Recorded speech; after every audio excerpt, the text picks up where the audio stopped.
दोनों की चेनिंग।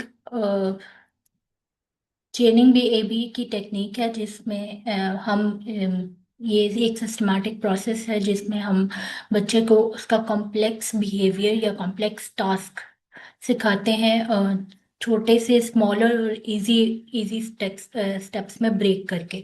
जैसे एक कोई लंबा टास्क है जो उससे बच्चे से नहीं सॉल्व नहीं नहीं अचीव करने हो रहा, तो वो हम उसको ब्रेक डाउन करते हैं मल्टीपल स्टेप्स में। और उस ब्रेक डाउन करने को हम चेनिंग कहते हैं, इस टेक्निक को। उसमें काफ़ी ज़्यादा एक जो मेजर टास्क होता है जैसे टूथ ब्रशिंग है या हैंड वॉशिंग है, ये एक बहुत काफ़ी एक्सटेंसिव टास्क है, काफ़ी डिफिकल्ट होता है, इसमें काफ़ी ज़्यादा स्टेप्स होते हैं जो बच्चे के लिए मुश्किल है। तो उसको हम मल्टी स्टेप्स में डिवाइड करते हैं, छोटे छोटे स्टेप्स में हम डिवाइड करते हैं जिसमें हम इजीली उसको सिखा सकते हैं। और इस प्रोसेस को, इस टेक्निक को चेनिंग कहते हैं। और जब हम एक किसी भी कॉम्प्लेक्स टास्क को इजी इजी अचीवेबल स्टेप्स में डिवाइड करते हैं, उसको कहते हैं टास्क एनालिसिस। जैसे अगर हम बच्चे को टीथ ब्रशिंग सिखा रहे हैं या फिर हैंड वॉशिंग सिखा रहे हैं, तो इसमें हम सबसे पहले स्टेप्स बनाते हैं कि स्टेप्स कौन कौन से होंगे। जैसे जैसे ये है हैंड वॉशिंग है, इसमें हम सबसे पहले स्टेप्स बनाते हैं कि कितने स्टेप्स में हमने बच्चे को सिखाना है। जैसे यूजुअली 7 to 8 स्टेप्स होते हैं। पहला हैंड वॉशिंग में है, पहला step go to sink, turn on water, wash wet hands, put soap on hands, rub soaps on palm for 5 seconds, rub soap on top palm for 5 seconds, फिर right hand और फिर fingers, और last में dry hands, turn off tap और फिर dry hands. ये जो हम वॉश हैंड्स का पूरा एक प्रोसेस है, उसको हम जब स्टेप्स में डिवाइड करते हैं उसको कहते हैं टास्क एनालिसिस। तो इसके बाद चेनिंग की 3 टाइप्स होती हैं: forward चेनिंग, backward चेनिंग, total task चेनिंग। Forward चेनिंग क्या होती है? फॉरवर्ड चेनिंग वो होती है जिसमें हम बच्चे को पहला स्टेप सिखाते हैं।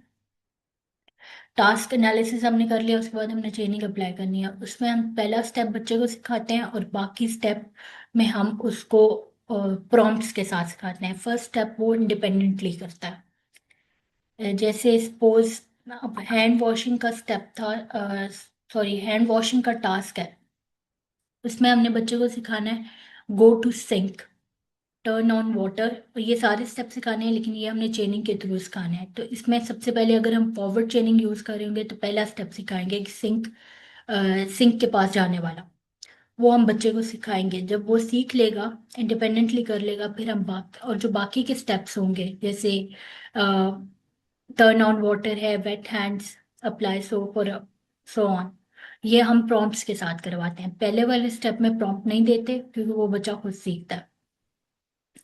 फिर बाकी वाले स्टेप्स को हम प्रॉम्प्ट्स के साथ करवाते हैं। जब जब बच्चा सीख ले कर लेता है इंडिपेंडेंटली, फिर हम बाकी के स्टेप ऐड करते हैं। सपोज उसने फर्स्ट स्टेप सीख लिया गो टू सिंक, फिर हमने सेकंड स्टेप उसको सिखाया टर्न ऑन वाटर। तो जब उसको सिंक के पास जाना उसने सीख लिया, तो हमने सेकंड स्टेप उसको सिखाएंगे टर्न ऑन वाटर वाला। जब ये दोनों सीख लेगा, फिर हम ये दोनों इन दोनों पे प्रॉम्प्ट नहीं देंगे, थर्ड से हम प्रॉम्प्ट देना शुरू करेंगे वेट हैंड्स से। फिर जब ये तीनों भी सीख लेगा, फिर हम बाकी आगे स्टेप्स ऐड करते रहेंगे फॉरवर्ड चेनिंग में। तो ये बैकवर्ड गो टू सिंक, ये हम उसको, सॉरी मिस, एक्सक्यूज मी, मैं ये पूछना चाह रही हूँ कि ये गो टू सिंक हम उसको कमांड देंगे कि सिंक के पास जाए, और उस टाइम कोई प्रॉम्प्ट इस्तेमाल नहीं होगा? मेरा बीच में नेट वो हो गया था तो मुझे नहीं पता। मतलब कि पहले जैसे हमने बच्चे को हैंड वॉश सिखानी है। जी जी। जी। गो टू सिंक कमांड देके वहां तक लेके जाएंगे, मतलब कि बच्चे को जब लेके जाना है तो कमांड देनी गो टू सिंक। जब वो वहां आ गया तो सेकंड स्टेप से हमने उसे प्रॉम्प्टिंग करनी है, उससे पहले प्रॉम्प्ट नहीं देना। पहले आपने एसडी देनी है ना, वॉश हैंड्स, ठीक है। हाँ, ये ठीक हो गया। फॉरवर्ड चेनिंग में सबसे पहले आपने एस डी देनी है हर टास्क में, हम पहले एस डी देते हैं। पहले हमने उसको एस डी दी ठीक वॉश है। हैंड्स, फिर हम उसको कहते हैं गो टू सिंक। ये हम इतना करते हैं, लेकिन बाकी के जो सिंक को खोलना, वो हम बच्चे को सिखाएंगे फर्स्ट स्टेप से फॉरवर्ड चेनिंग में। ठीक जब वो खुद कर लेगा, और फिर इसके बाद सेकंड स्टेप थर्ड स्टेप हम ऐड कर लेंगे। थर्ड स्टेप बाकी स्टेप्स हम वो प्रॉम्प्ट्स के साथ सिखाएंगे, पहले पे प्रॉम्प्ट नहीं देंगे। पहले पे हम यही कहेंगे गो अच्छा, वॉश हैंड्स। टास्क एनालिसिस में भी हम टास्क को छोटे उसमें कर लेते हैं, टास्क एनालिसिस और चेनिंग में क्या डिफरेंस है? मतलब चेनिंग, उसमें भी तो हम स्टेप्स डिवाइड। हाँ टास्क एनालिसिस ही चेनिंग का ही पार्ट है। जब भी हमने चेनिंग करवानी है या कोई भी हमने टास्क करवाना है, उसका हम प्लान बनाते हैं ना कि बच्चे को ये टास्क हमने किस तरीके से करवाना है, कितने स्टेप्स में करवाना है। टास्क एनालिसिस जो है वो यहाँ पे लिखा हुआ है। हाँ, टास्क एनालिसिस है कि टास्क को स्मॉलर स्टेप्स में डिवाइड करना। जैसे हैंड वॉशिंग है, उसके 8 to 9 स्टेप्स होते हैं। तो वॉश है, ठीक है। टर्न ऑन टैप से लेकर ड्राई हैंड्स तक, ये जो कितने स्टेप्स बनते हैं। Turn on tap, apply soap, rub hands, wet hands, apply soap, rub hands, rub fingers, फिर रिंस हैंड्स, और फिर dry hands, turn off tap और फिर ड्राई हैंड्स। ये ऑलमोस्ट 8 to 9 स्टेप्स बनते हैं। तो जब हमने हैंड वॉशिंग के लिए करना है, तो उसमें हम ये पूरी लिस्ट बनाते हैं कि मतलब हम ये जो है हैंड वॉशिंग, वो बच्चे को किस तरह सिखाएंगे, कितने स्टेप्स में सिखाएंगे और कैसे सिखाएंगे। ये जो हम डिवाइड करते हैं स्टेप्स को, स्टेप्स बनाने को, इसको कहते हैं टास्क एनालिसिस। ठीक है। और जो सिखाना है जिस तरीके से, उसे चेनिंग कहते हैं। जी, और जिस तरीके से नेक्स्ट। सिखाना है उसको चेनिंग कहते हैं। चेनिंग क्या होती है? एक चेन क्रिएट करना, एक सीक्वेंस वाइज बच्चे को चीज को सिखाना। अब फॉरवर्ड चेनिंग क्या है? फॉरवर्ड चेनिंग ये है कि उसमें पहला स्टेप हम बच्चे को सिखाएंगे जब तक वो उसको नहीं आता। अ, हम एंड बाकी के सारे स्टेप्स प्रॉम्प्ट्स के साथ करवाएंगे। पहले स्टेप पे प्रॉम्प्ट नहीं देते, पहले स्टेप में सिर्फ हम ये देखते हैं कि बच्चे को आता कितना। जब भी कोई टास्क करवाना है, जैसे ये बड़े वाले टास्क हैं, जैसे हैंड वॉशिंग है, टीथ ब्रशिंग है, लंच करना है, लंच को पैक करना है, या फिर जैसे अब नॉर्मल हम टास्क करवा लेते हैं, how do you make your bed, इस तरह वाले टास्क। इसमें सबसे पहले हम टास्क एनालिसिस करते हैं, देखते हैं कि बच्चे को कितना आता है, उन स्टेप्स में से कितने स्टेप्स उसको करना आते हैं। फिर उसके अकॉर्डिंग हम फॉरवर्ड चेनिंग, बैकवर्ड चेनिंग और टोटल टास्क चेनिंग लगाते हैं। फॉरवर्ड चेनिंग में सबसे पहले पहला स्टेप सिखाते हैं, और बाकी सेकंड और थर्ड स्टेप वो फिर करता है। ठीक है, बाकी स्टेप, फर्स्ट स्टेप वो खुद करता है और बाकी स्टेप्स हम उसको प्रॉम्प्ट के साथ करवाते हैं। जब फर्स्ट स्टेप मास्टर हो जाएगा, जब हमें पता होगा कि एसडी के फौरन बाद ही बच्चा चला जाता है, पहला स्टेप कर लेता है, टर्न ऑन वाटर, वाटर भी मतलब टैप भी खोल लेता है, और सोप भी अप्लाई कर लेता है, ये फर्स्ट 2 स्टेप उसके मास्टर हो गए। फिर हमने फर्स्ट 2 स्टेप पे प्रॉम्प्ट नहीं देना, थर्ड पे हमने प्रॉम्प्ट देना। थर्ड स्टेप क्या होगा कि अप्लाई सोप या वेट हैंड्स। ये जो अब टास्क एनालिसिस कर रहा है, वो या टास्क एनालिसिस बना रहा है, उस पर डिपेंड करता है कि वो किस तरह से बनाता है। फिर इसी तरह जब वो थर्ड तीनों हो जाएंगे, फिर हम फोर्थ स्टेप उसको सिखाएंगे, फिर फिफ्थ सिखाएंगे, फिर सिक्स्थ, और फिर इस तरह से। फॉरवर्ड चेनिंग हम उन बच्चों के लिए अप्लाई करते हैं जो पहला स्टेप इजीली कर लेते हैं और बाकी स्टेप्स उनको नहीं करना आते। जैसे कि हैंड वॉशिंग वाला है, उसमें अगर बच्चे को सबसे पहले टैप ऑन करना आता है, बाकी स्टेप्स नहीं आते, तो हम उसको फॉरवर्ड चेनिंग के थ्रू सिखाएंगे टैप ऑन करना। पहले ये हम टास्क एनालिसिस कर लेते हैं ना, पहले हम देखते हैं, टास्क एनालिसिस में ये भी देखते हैं, बच्चे से करवा के देखते हैं कि उसको कितना आता है, कौन से स्टेप से उसको करना आता है। क्योंकि अक्सर बच्चे होते हैं जो पहला स्टेप कर लेते हैं, कुछ होते हैं जो लास्ट, जिनको लास्ट के स्टेप आते होते हैं, शुरू के नहीं आते होते। कुछ कुछ को बीच में से आता होता है और स्टार्ट में से नहीं आता होता। ज्यादातर बच्चों के साथ फॉरवर्ड चेनिंग ही यूज होती है, क्योंकि उनको टास्क को इनिशिएट करना नहीं आता। अगर इनिशिएट कर भी लेते हैं तो वो एंड वाले स्टेप्स नहीं आता है। तो ये फॉरवर्ड में हमने पहला स्टेप सिखाना है, अगर उसको पहले वाले शुरू के स्टेप्स आते हैं तो। फिर नेक्स्ट है बैकवर्ड, बैकवर्ड चेनिंग। ये आगे एग्जाम्पल में मैं एक्सप्लेन किया हुआ है कि स्टेप 3 to 11 थेरेपिस्ट करेगा, और सेकंड स्टेप पे उसको री, और हाँ, हर स्टेप के साथ अपने री देनी है। जो भी स्टेप बच्चे को आता है, जैसे पहला और दूसरा स्टेप बच्चे को आता है, आपने उसको री करना है, फिर थर्ड स्टेप का प्रॉम्प्ट देना है। प्रॉम्प्टिंग हायरार्की हम कौन सी यूज करते हैं, वो हम जैसे मैंने कल वाले लेक्चर में भी बताया था कि हम फुल फिजिकल प्रॉम्प्ट से स्टार्ट करते हैं और इंडिपेंडेंट तक लेकर जाते हैं। अब प्रॉम्प्टिंग कौन कौन से प्रॉम्प्ट्स ट्रेनिंग के लिए यूज हो सकते हैं, full physical prompt, partial physical prompt, verbal prompt और मॉडलिंग यूज किया जा सकता है। बैकवर्ड चेनिंग क्या है, बैकवर्ड चेनिंग फॉरवर्ड की तरह की है। बैकवर्ड चेनिंग के लिए भी आपने टास्क एनालिसिस करना है, लेकिन उसमें यह है कि आपने लास्ट का स्टेप बच्चे लास्ट का स्टेप सबसे पहले बच्चे को सिखाना है, जो लास्ट का होगा। जैसे अब हैंड वॉशिंग का लास्ट स्टेप है हाथ को ड्राई करना, तो पहले हम वो वाला सिखाएंगे। अगर तो बच्चे को आता है, लास्ट वाला आता है, तो पहले फिर हम बैकवर्ड चेनिंग करेंगे। अगर उसको शुरू के स्टेप्स आते हैं तो फिर हम फॉरवर्ड फॉरवर्ड चेनिंग यूज करेंगे।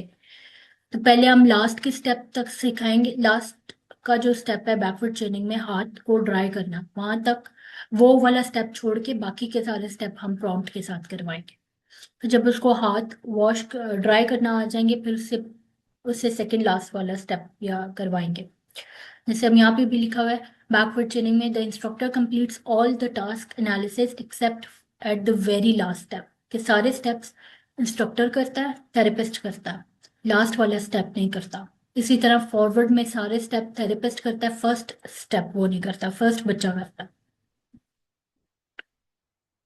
The learner is taught to perform final step first, allowing him to experience reward or natural reinforcement for completing the task immediately. It is used when the child knows the last step. यह हम तब करेंगे जब उसको last के आते होंगे, start वाले नहीं आते होंगे। जैसे सपोज यहाँ पे एग्जांपल है टीथ ब्रशिंग की। टीथ ब्रशिंग में सबसे पहले टास्क एनालिसिस किए, pick up toothbrush, turn on tap, wet toothbrush, apply toothpaste, brush on top teeth, brush on bottom teeth, brush on front teeth. फिर साइड्स वाले भी होते हैं, spit toothpaste, rinse toothbrush, turn off tap and turn put toothpaste away. ये पूरी हमने task analysis किया, हमने पूरे स्टेप्स में डिवाइड किया है कि बच्चे को हम एक सेकंड बच्चे को हम वो कैसे सिखाएंगे टूथब्रश करना। तो इसमें अगर हम फॉरवर्ड चेनिंग कर रहे हैं तो हम अ, क्या करेंगे कि हम इसको पहला स्टेप नहीं सिखाएंगे, बाकी के सारे स्टेप्स हम में प्रॉम्प्ट देंगे। अगर उसको पहला स्टेप आता होगा, हम ऐसे देंगे, लेट्स ब्रश टीथ या टीथ ब्रश करो। तो उसमें हम देखेंगे कि बच्चे को कौन कौन सा स्टेप पहले आता है। अगर तो उसको पहले वाला स्टेप आता हुआ बाकी ना आते हुए, तो हम फॉरवर्ड चेनिंग करेंगे। जब वो टूथब्रश उठाएगा हम उसको रीइंफोर्स करेंगे। फिर हम सेकंड सिखाएंगे कि अब टैप को ऑन करना है, वो हम प्रॉम्प्ट्स के थ्रू, जो भी बच्चे का लेवल है, कोई भी हम प्रॉम्प्ट यूज कर सकते हैं। ज्यादातर फुल फिजिकल और वर्बल प्रॉम्प्ट दोनों यूज होते हैं। फिर इसी तरह थर्ड स्टेप फॉरवर्ड चेनिंग के लिए, fourth step, fifth step, steps add होते रहेंगे। अब हम ये स्टेप कैसे ऐड करते हैं, जैसे सपोज बच्चे को 3 स्टेप्स आते हैं, हमने देख लिया कि वो टूथब्रश उठा भी लेता है, टैप भी ऑन कर लेता है और टूथब्रश को वेट भी कर लेता है, लेकिन उसको टूथपेस्ट लगाना नहीं आती। तो पहले के 3 स्टेप्स उसको हम करने देंगे, उस पर हम उसको री करेंगे। फिर टूथ सॉरी टूथब्रश पे टूथपेस्ट लगाना हम उसको सिखाएंगे। वो अब हम कैसे जैसे भी सिखा सकते हैं, मॉडल प्रॉम्प्ट से सिखा दें या डायरेक्ट प्रॉम्प्ट दे दें, जो भी प्रॉम्प्ट से वो हम सिखा देंगे। जब उसको फोर्थ आ जाएगा तो फिर हम पहले 4 देखेंगे और फिर इसी तरह हम चेन में स्टेप्स ऐड करते जाएंगे। और जब फाइनल स्टेप तक बच्चा पहुंच जाएगा तो फिर ये होगा कि उसको फिर फाइनल स्टेप जब आ जाता है तो फिर हम दोबारा से टास्क करवाते हैं, ये देखने के लिए कि उसको आया या नहीं आया, अगर तो फॉरवर्ड चेनिंग यूज किया। बैकवर्ड चेनिंग में भी सेम यही होता है, बस बैकवर्ड में ये होता है कि लास्ट का स्टेप हम नहीं सिखाते, बाकी सारे स्टेप सिखा देते हैं। फिर इसी तरह स्टेप्स ऐड होते रहते हैं, जैसे पुट टूथपेस्ट अवे, ये वाला स्टेप नहीं सिखाएंगे, ये वाला बच्चा खुद करेगा। फिर टर्न ऑफ टैप वो खुद करेगा।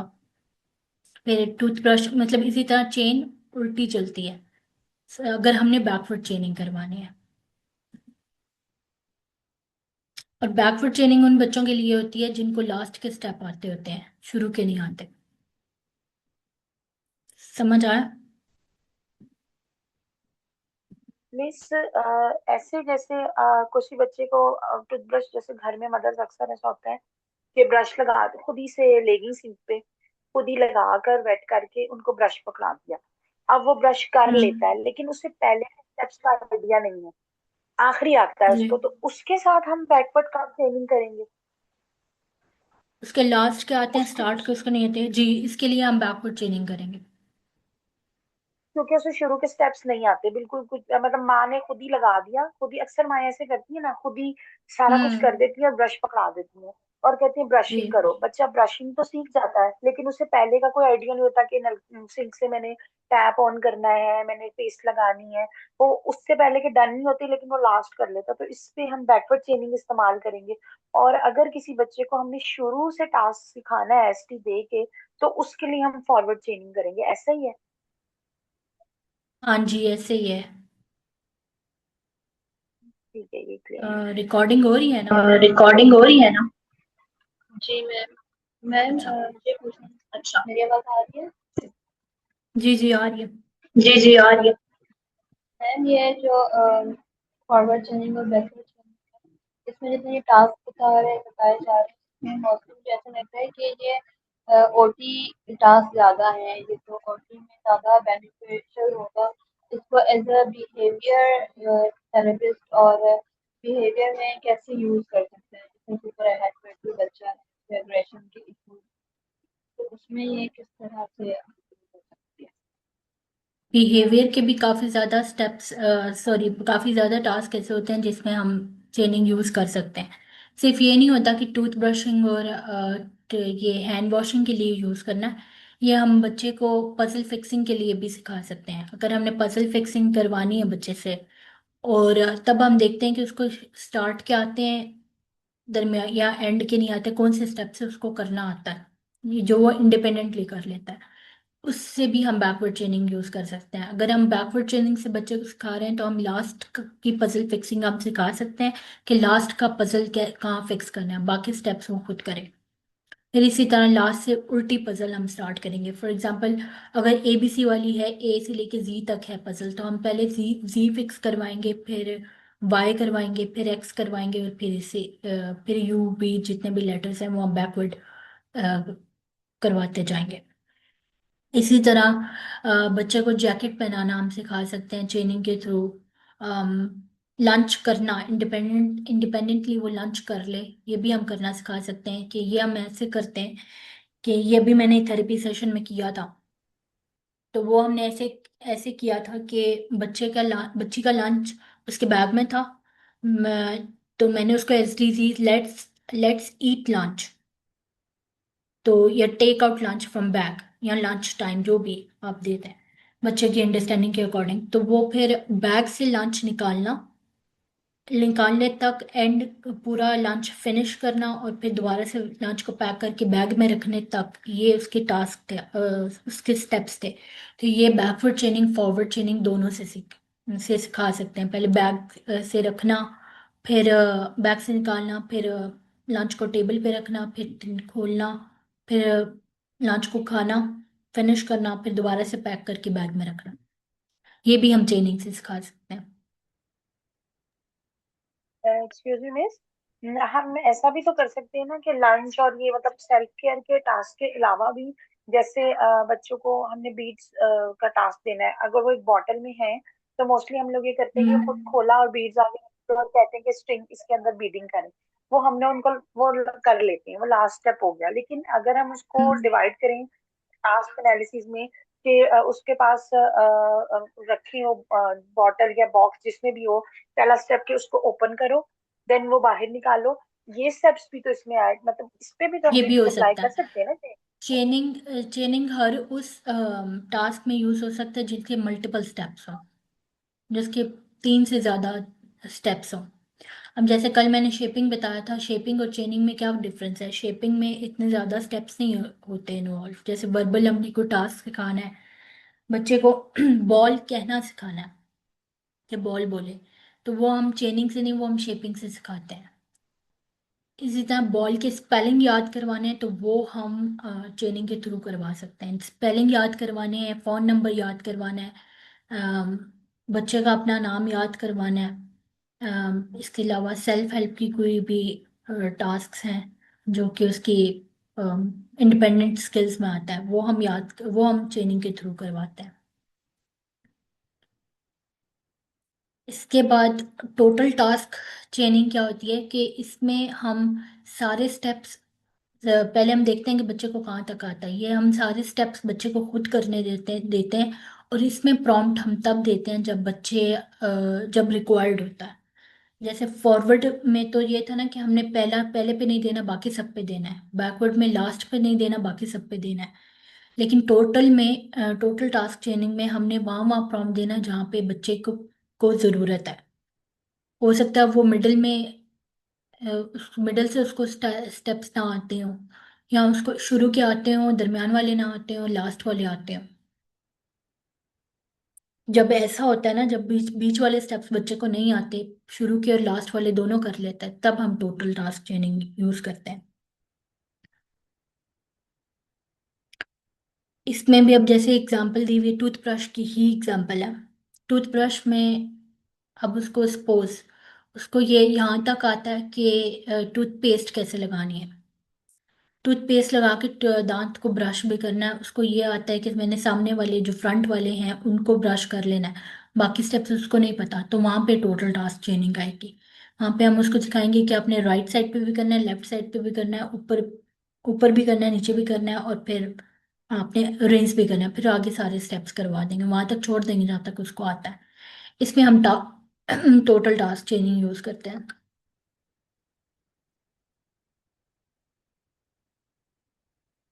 इन तीनों का डिफरेंस क्या है? डिफरेंस या मैंने से वैसे साथ साथ बता दिया है, लेकिन दोबारा बता देती हूँ कि फॉरवर्ड चेनिंग में पहला स्टेप बच्चे को खुद करने देते हैं, स्टार्ट वो खुद लेता है टास्क का। बैकवर्ड में लास्ट का स्टेप वो खुद करता है, बाकी सारे में हम प्रॉम्प्ट देते हैं। और ये उन फॉर टोटल टास्क में वहाँ प्रॉम्प्ट देते हैं जहाँ पे बच्चे को ज़रूरत होती है, जहाँ पे बच्चा स्टॉप कर देता है, नहीं नहीं करता टास्क। वो दरमियान भी हो सकता है, वो स्टार्ट भी हो सकता है, वो एंड भी हो सकता है। लेकिन कुछ टास्क ऐसे होते हैं जिनका क्लियर होता है कि इनको ना, इनका मतलब पता चल जाता है कि इनको लास्ट वाले स्टेप नहीं आते होंगे, तो उसके लिए हमने फॉरवर्ड ट्रेनिंग करनी है। टोटल टास्क ट्रेनिंग में ये भी होता है कि हम सारे स्टेप्स एक साथ सिखा देते हैं बच्चे को। फॉरवर्ड और बैकवर्ड में ये है कि बारी बारी हमने एक एक टास्क, एक एक स्टेप ऐड करना है चेन में। लेकिन टोटल टास्क में हमने सारे स्टेप्स एक साथ सिखाने हैं और फिर देखना है कि बच्चे को कितना है, और जहाँ पे वो नहीं कर सकता होता वहाँ पे उसको प्रॉम्प्ट दे देते हैं।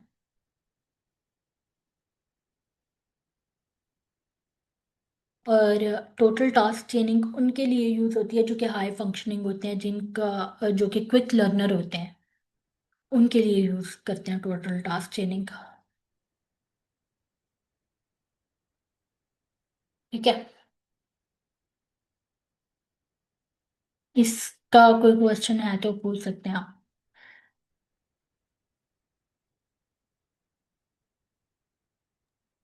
नहीं मिस, क्लियर है। आपके अलावा बाकी दोनों को।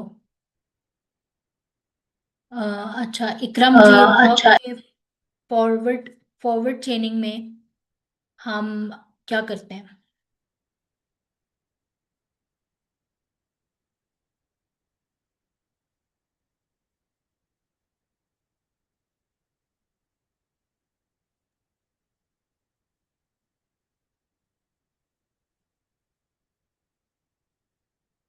ओके, ये आप सभी बता दो मुझे।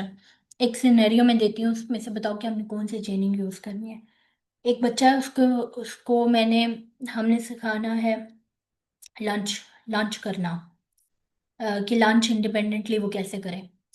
तो उसके लिए हमने टास्क एनालिसिस बनाया कि बैग में से लंच को निकालेगा, लंच बॉक्स को, फिर टेबल पे रखेगा, फिर लंच बॉक्स खोलेगा, फिर खाएगा, और फिर दोबारा से पैक करके बैग में रख देगा। अब उस बच्चे को दरमियान के स्टेप्स आते हैं, उसको लास्ट वाला स्टेप नहीं आता। तो इसमें कौन सी चेनिंग यूज होगी? उसको स्टार्ट में यहाँ तक आता है कि मैंने बैग से लंच निकाल के टेबल पे रखना है, लेकिन आगे नहीं आता उसको। उसके लिए कौन सी चेनिंग यूज होगी?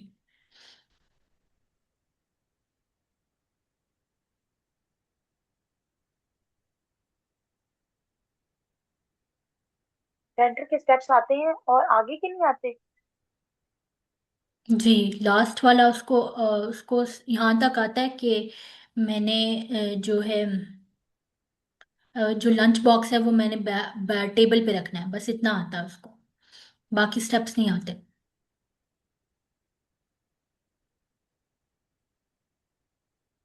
तो मिस मिडल टोटल टास्क करवाएंगे ट्रेनिंग, क्योंकि अगर उसको मिडल से नहीं आता, स्टार्ट से आता है, तो फिर उसको सारा नहीं करवाएंगे। पहले स्टेप्स तो उसको आते हैं, हम्म।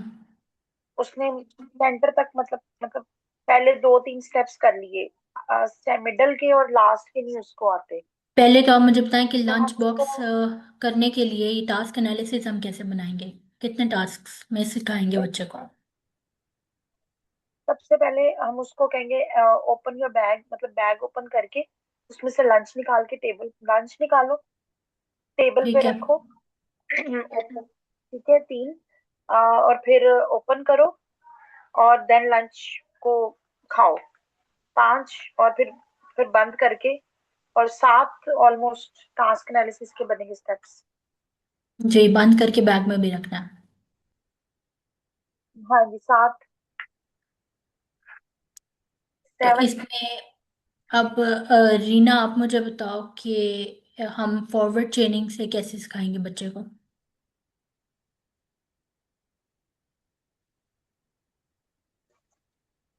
मैम फॉरवर्ड चैनिंग में ऐसे ही करेंगे, ए टू जी जैसे टास्क बनेगा, बिल्कुल फर्स्ट टास्क से स्टार्ट करेंगे उसको। अगर लंच सिखाना है इसे तो एज इट इज जैसे फाइल ने बताया तो वैसे ही करेंगे, कि पहले तो उसे एस डी देंगे कि हमने अभी लंच करना है, इट्स लंच टाइम। देन फिर उसके ठीक है। बाद इस तरह से स्टेप बाय स्टेप करेंगे। नहीं, वो तो टास्क एनालिसिस हो गया ना, वो फायजा ने बता दिया। मैं ये पूछ रही हूँ कि हमने फॉरवर्ड कि चेनिंग से हम है, तो हम कैसे सिखाएंगे उसको? मैम अगर सेशन में है जैसे बच्चा, तो उसको कमांड देंगे, ठीक है, कि अभी एसडी देंगे सबसे पहले कि ये जो है हमारा लंच टाइम है। देन इसके बाद उसको मैं बोलूँगी कि अच्छा ओपन योर बैग, ठीक है। और बच्चा जो है वो बैग, अगर मैम यहाँ पे मैं कि फर्स्ट टास्क पे ही बच्चा जैसे बहुत ज़्यादा नहीं कर रहे होते, वो बैग ओपन नहीं कर रहा है, तो इस तरह से वहां पर फिर क्या करेंगे, वहीं पर वो स्टॉप है, वो बैग ओपन ही नहीं करना चाह रहा। जी, तो जी, क्या करेंगे? तो क्या करेंगे, यही मैंने पूछा। मैम फिर इस पे जो है फिर उसके रीइंफोर्समेंट पे फिर मैं सोचूंगी, अगर जैसे मेरे पास है बच्चा सेशन में है, तो उसका जो है रिवॉर्ड या रीइंफोर्समेंट पे मैं सोचूंगी कि अच्छा आप ये चीज़ कर लें, तो फिर उसका जो भी उसका फेवरेट टॉय होगा या जो भी चीज़ होगी तो वो हम कर सकते हैं। मैम यहाँ पे मैं थोड़ा-सा और भी डिस्कस करना चाहूँगी, क्या मुझे एक चीज़ अभी याद आ गई। लास्ट टाइम जैसे मैं जॉब कर रही थी तो उसमें भी एक बच्ची होती थी, उसमें हमारा लंच टाइम होता था, वो हम मतलब लाइक किसी को कराना होता था क्योंकि वो थोड़ा स्कूल का था। तो उसमें एक बच्ची थी, वो एडीएचडी थी, ठीक है। तो उसका और डेली बेसिस पे उस बच्ची के साथ यही इशू होता था कि वो जो है वो ब्रेक टाइम में दूसरे बच्चों के उसके वो लंच कर रही होती थी, बट अपना लंच नहीं करती थी वो। देन उसको हम्म। समटाइम तो कुछ तो टीचर्स या कुछ है तो उनको तो बहुत जबरदस्ती करके पकड़ कर